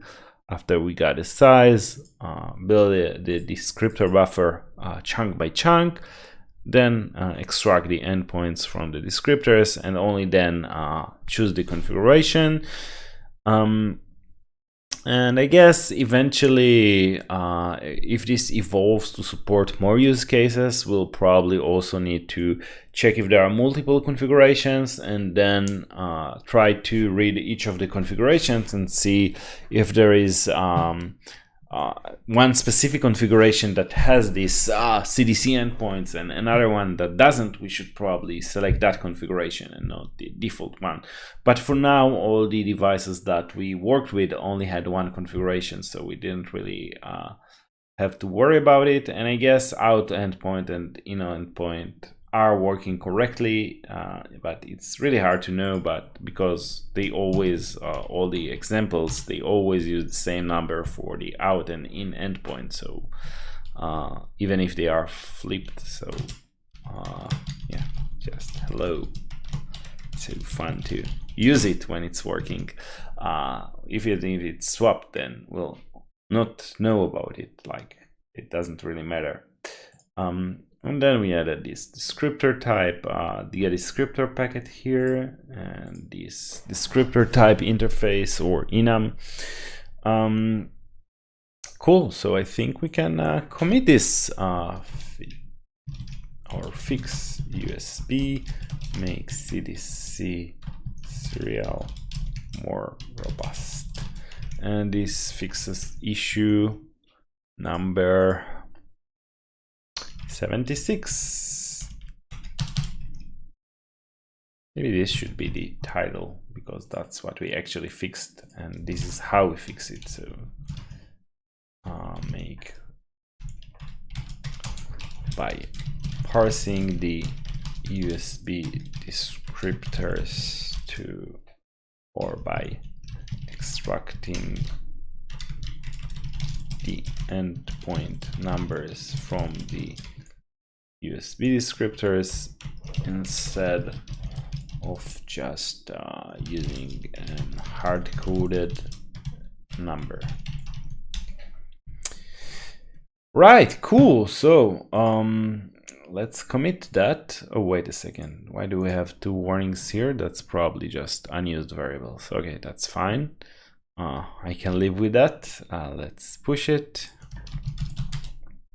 And yeah, we added the issue number, or you know what, maybe also let's tell it close this issue, undo last commit, and close 76, right? 76, yep.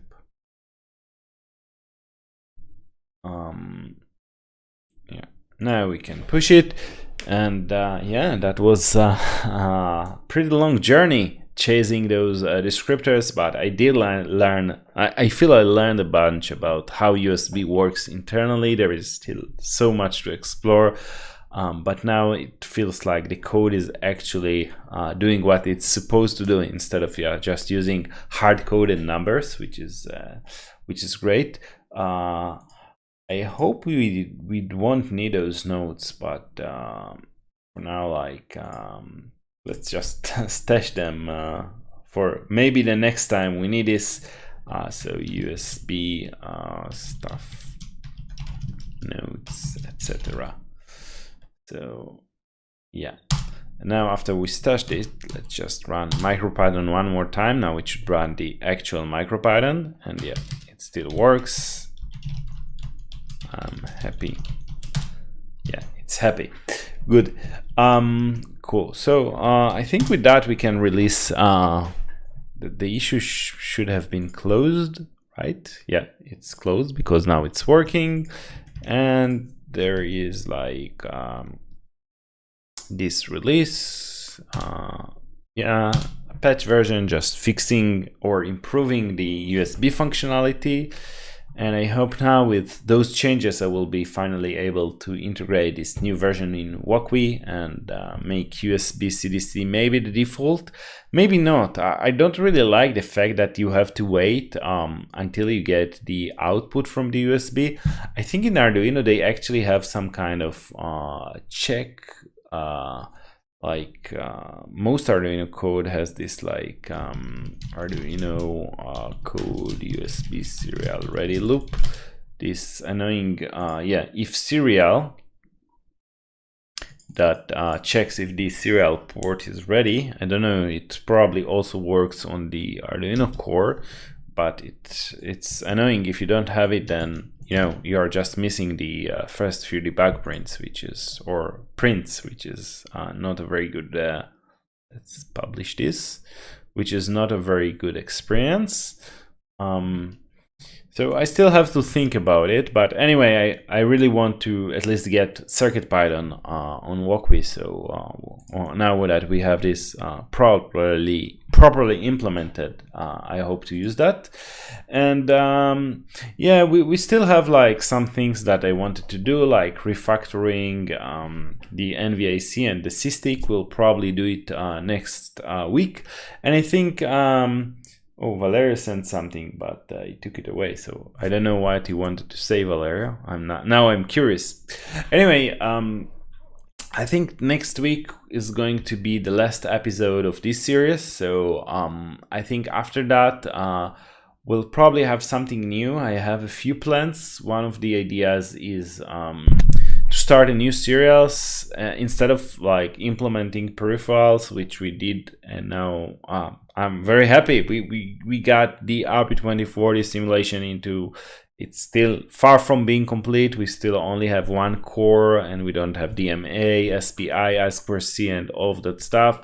And we may look into that in the future, but I think an interesting thing to try and do is to start working on optimizing it. So maybe we'll start a new series which will be focused on how to optimize the code, maybe by compiling it to WebAssembly, or I don't know. I have some ideas. We need to check them.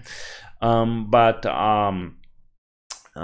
next week I want to try to sort of work on the documentation for the project. So maybe make a few online examples. That's something I wanted to do at the beginning, but we never got to that. So maybe make a few online examples on StackBlitz so people can just run the examples where they have this library integrated with some components and build some cool things like people did with the AVR simulator. So I think we'll work on that. Right now the code is not really, this library is not really easy to consume from the browser. There are like a few dependencies on DCP server for the GDB part that we probably need to abstract away. So I think next session will focus on that, making the library usable in the browser and creating some cool examples, maybe also this refactoring of the NVIC and C-Stick, and we'll see. There is like a few things that we still have on the issue list, like this PAO FIFO. So we have and I guess we'll there is a good chance we'll find some bug this week that we'll need to take a look at, like last time where we had this issue we worked on today. So anyways, I hope you enjoyed this session. I really enjoyed this one. It was like really digging into USB, and I hope you learned something new or a few today. And have a great rest of the week, and see you next week. Until then, bye bye.